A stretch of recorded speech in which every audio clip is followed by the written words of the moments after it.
Já está disponível o livro As Doutrinas do Inferno e Suas Manipulações Dentro das Igrejas. Adquira hoje mesmo.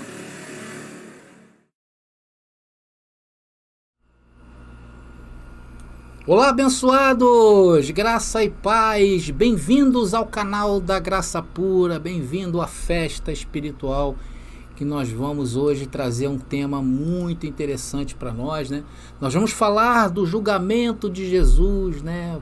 Onde Jesus foi condenado à morte, onde quando ele foi inquirido, né, pelo sumo sacerdote a responder, que quando Caifás virou para Jesus e falou assim: conjuro-te perante Deus. Isso aí era um ato sumário dentro do julgamento judaico que obrigava aquele que estava sendo acusado pelo sinédrio a responder.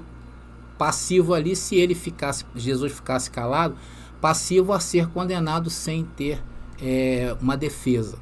Então, se Jesus ali não falasse, Jesus seria acusado sem defesa. Jesus se defendeu. A bem da verdade, Jesus desferiu uma verdade que até hoje os teólogos se retorcem para explicar o que de fato quis dizer Jesus nestes versículos que iremos lhe mostrar daqui a pouco. Então, o meu objetivo aqui nessa mensagem é provar para vocês de forma clara e contundente, sem extravagâncias e dentro da Bíblia, o que significou Jesus dizer que alguns que estavam assistindo aquele julgamento estariam vivos em sua vinda. Sabia que Jesus falou isso? Que aqueles homens, alguns daqueles homens que estavam julgando Jesus estariam vivos.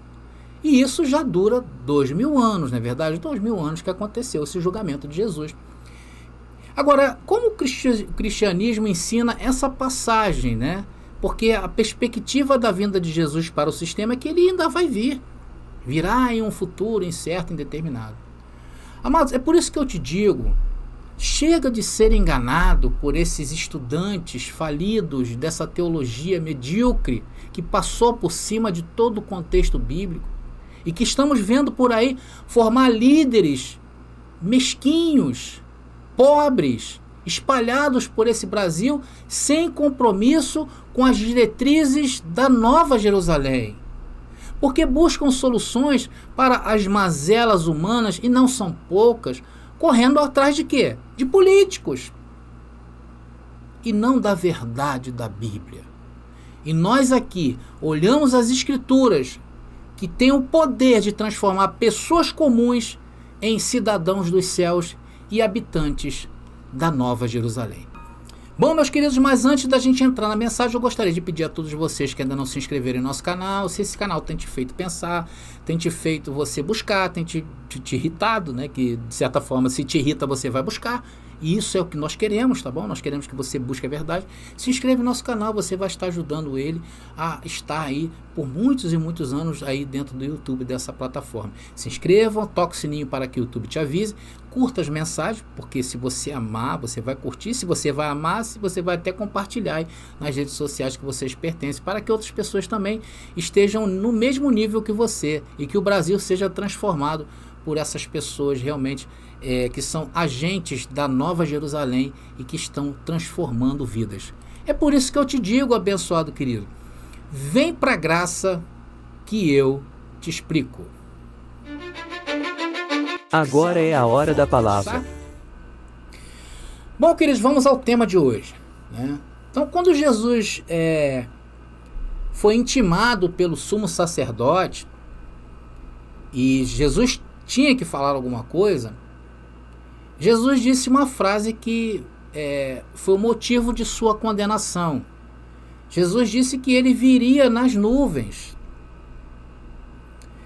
Essa expressão, querido, vindo nas nuvens, somente Deus tinha usado os profetas até aqueles dias de Jesus para falar que ele viria nas nuvens. E isso acontecia todas as vezes que Deus vinha exercer o seu juízo, ou contra Israel, ou a favor de Israel. Então Deus usava o seu profeta dizendo: eu vou vir nas nuvens. Então, quando Jesus fala isso, Jesus está se declarando Deus. E quem se declarasse ser Deus naqueles dias, e nesses também, tá? Iria ser acusado de ser um blasfemador do Espírito Santo. Então Jesus foi acusado pelo Sinédrio, pelo sumo sacerdote e todos os seus promotores que estavam nesse julgamento. Jesus foi acusado de blasfêmia contra o Espírito Santo. E qual é a condenação, ou qual é a condenação da blasfêmia? Morte.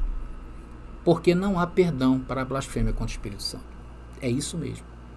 Por isso que o sumo sacerdote rasgou as suas vestes. Isso é uma prova dentro de um julgamento judaico que estava acontecendo uma blasfêmia. Estão entendendo, pessoal? Esse é o contexto desse texto que vamos ler daqui a pouco. E eu não posso ler essas passagens e pensar em um futuro. Eu não posso ler que Jesus vai vir nas nuvens e olhar para as nuvens de hoje. Eu não posso pensar que Jesus vai vir nas nuvens de maneira literal. Então, abençoado, vamos ter que perguntar pelo sumo sacerdote. Se eu for literalizar essa passagem, eu vou ter que perguntar para você, se você hoje está esperando Jesus vir nas nuvens, cadê os sacerdotes, aquelas pessoas do Sinédrio que estavam no julgamento de Jesus? Porque Jesus disse que eles teriam que estar vivos.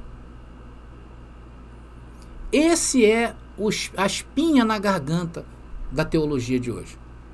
Agora, em Mateus capítulo 24, versículo 30, Jesus usou a mesma expressão, vindo nas nuvens, né? Vamos ver, abençoado? Mateus capítulo 24, versículo 30, diz o texto: Então, por fim, aparecerá no céu o sinal da vinda do Filho do Homem, e haverá grande lamentação entre todos os povos da terra. Eles verão o Filho do Homem vindo nas nuvens do céu mais uma vez. Segundo a Torá, né, Jesus estava blasfemando. Só que Jesus não estava blasfemando. Jesus estava dizendo que ele estava vindo em juízo contra Israel. Eu estou mostrando isso. Tem um vídeo aqui, uma série, uma playlist que eu estou mostrando as 27 acusações de Jesus contra Israel. Vai lá e veja essa playlist, está imperdível. Diz que viria com poder e grande glória. Então, se formos considerar a vinda nas nuvens de forma literal, como prega hoje o sistema, vamos ter que mudar muita coisa. E a primeira e mais grave dela é ignorar totalmente o contexto judaico. Se eu ignoro o contexto judaico, logo a Bíblia Sagrada não serve para mim.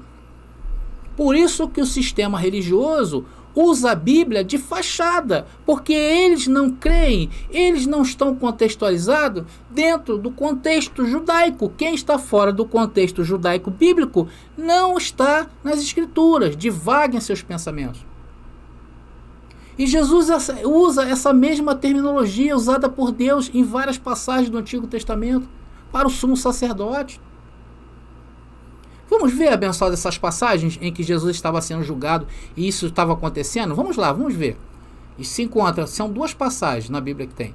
Em Marcos e em Mateus. Também tem em Lucas, mas em Lucas não diz assim tão claramente como diz essas duas passagens.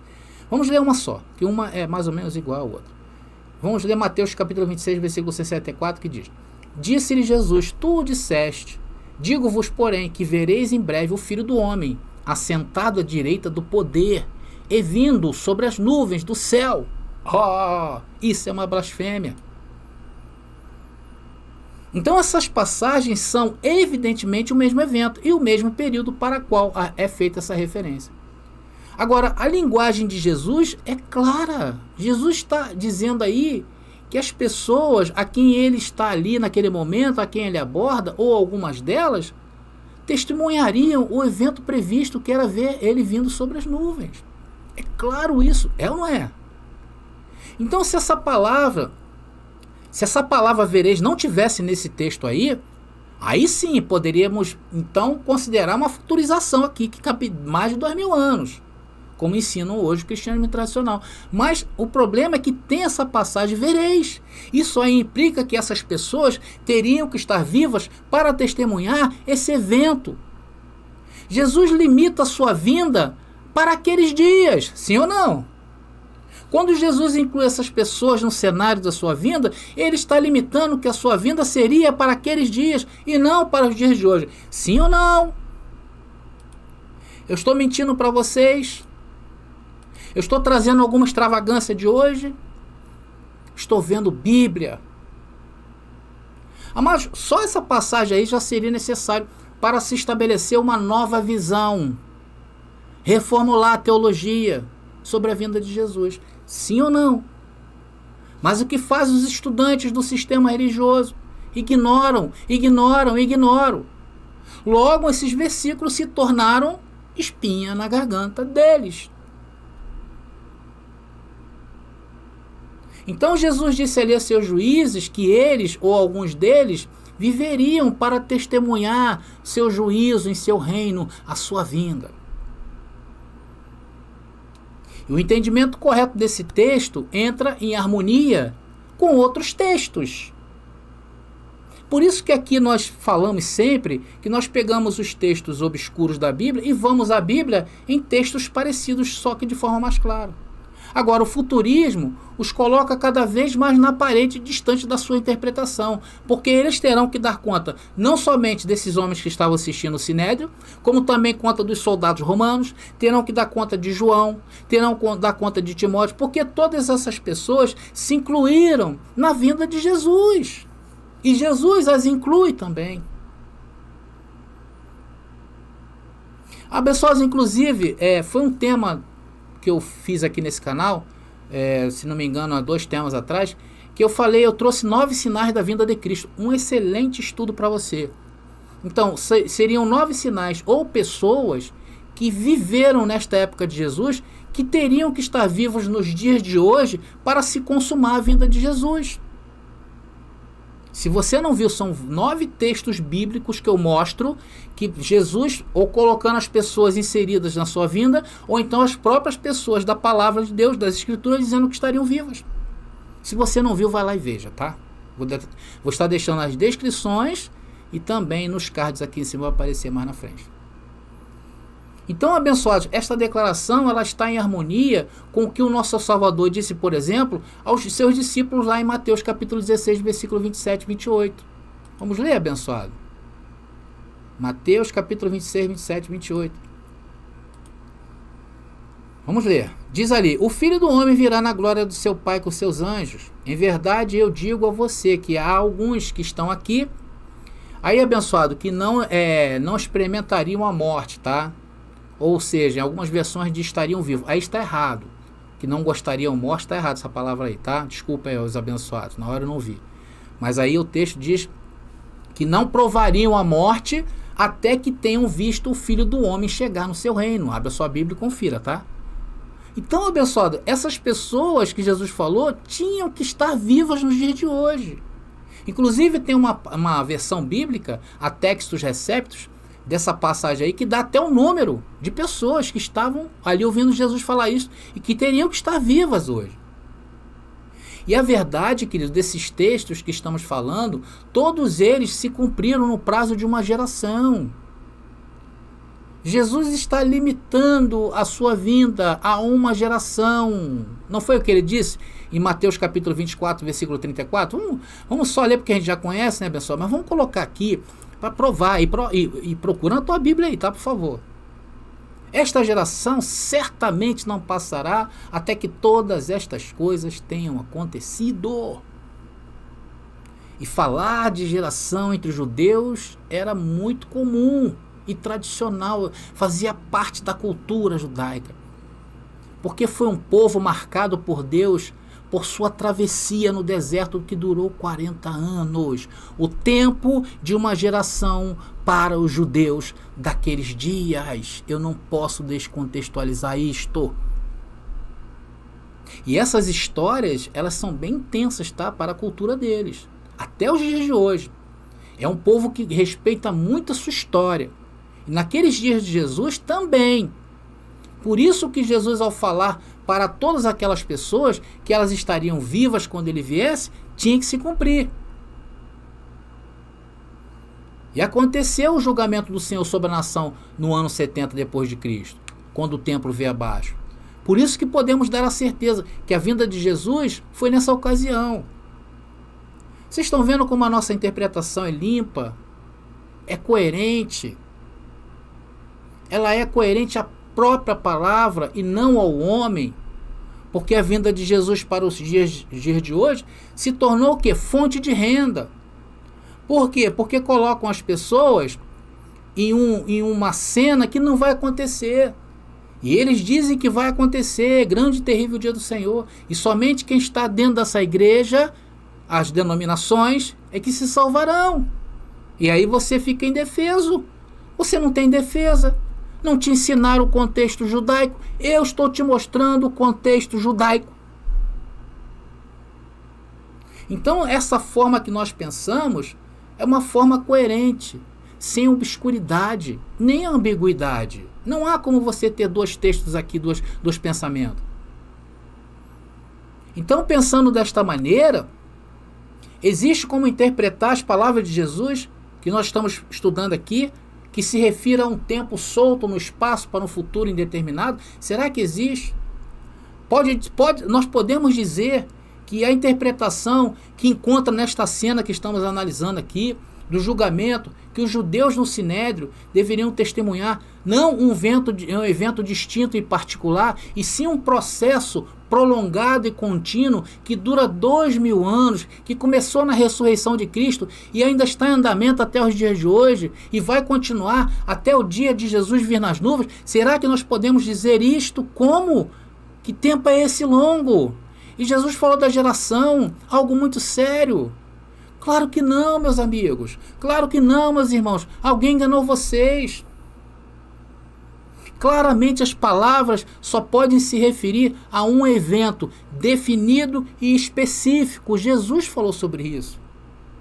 A parousia, que é o julgamento, a sua vinda em julgamento, e tantas vezes prevista no Antigo Testamento, não foi um evento que seria prolongado e arrastado, mas um ato sumário, um ato repentino, rápido, visível como um raio, como foi.